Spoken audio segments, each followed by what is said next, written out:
வணக்கம் குட்டீஸ், எல்லாரும் எப்படி இருக்கீங்க? நாம் ஒருத்தருக்கு உதவி செஞ்சால் அது நமக்கு நன்மையை தானே தரும். இதே நாம் ஒருத்தரை ஏமாற்றணும்னு நினச்சா என்ன ஆகும்? இன்னைக்கு நாம் ஒரு பேராசை கொண்ட ஒரு விவசாயியும் புத்திசாலியான ஒரு நீதிபதிக்கும் இடையில் நடந்த ஒரு கதையை பற்றி தாங்க பார்க்க போகிறோம்.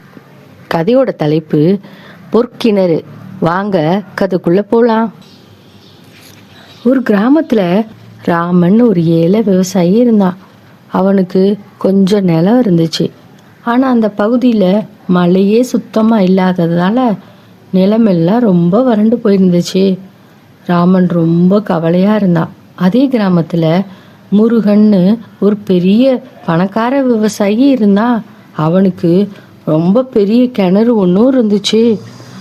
ராமன் முருகனிடம் போய், முருகா, எனக்கு கொஞ்சம் தண்ணி கொடுக்குறியா? என் பயிர்கள்லாம் ரொம்ப காஞ்சி போகுதுன்னு கேட்டான்.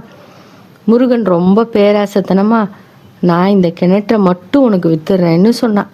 ஆனால் அதில் இருக்க தண்ணியை நீ பயன்படுத்த முடியாதுன்னு சொன்னான். ராமனுக்கு வேற வழியே இல்லாமல் அந்த கிணத்தையும் வாங்கிட்டான். அடுத்த நாள் ராமன் தண்ணி எடுக்க வந்ததும் முருகன், நீ கிணற்றை தான் வாங்கியிருக்க, தண்ணியே இல்லைன்னு சொல்லி அவனை தண்ணியை எடுக்க விடாமல் தடுத்துட்டான். உடனே ராமன் ரொம்ப வருத்தத்தோட கிராம நீதிபதி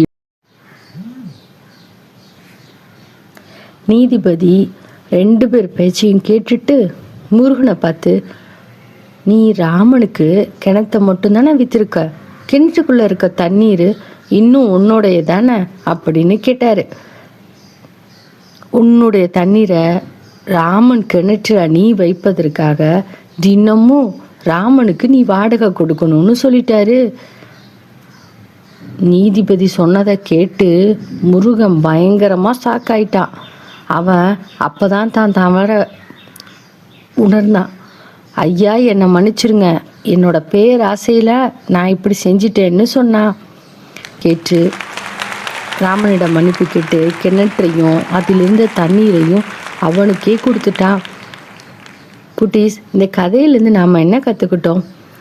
ஏமாத்தணுன்ற எண்ணம் எப்போவுமே தோல்வியில் தான் முடியும். நேர்மையும் உண்மையாக இருந்தால் தான் அது எப்போவுமே ஒரு சிறந்த வழியாக இருக்கும். நேர்மை எப்போவுமே நமக்கு துணை.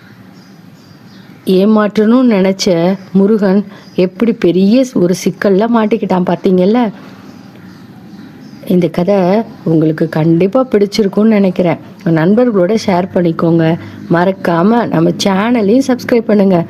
நாளைக்கு இன்ட்ரெஸ்டிங்கான கதையில் நான் உங்களை மீட் பண்ணுறேன். இதே மாதிரியான இன்ட்ரெஸ்டிங் ஸ்டோரியை பார்க்கணுமா? டிஸ்கிரிப்ஷனில் லிங்க் கொடுத்துருக்கேன். நன்றி.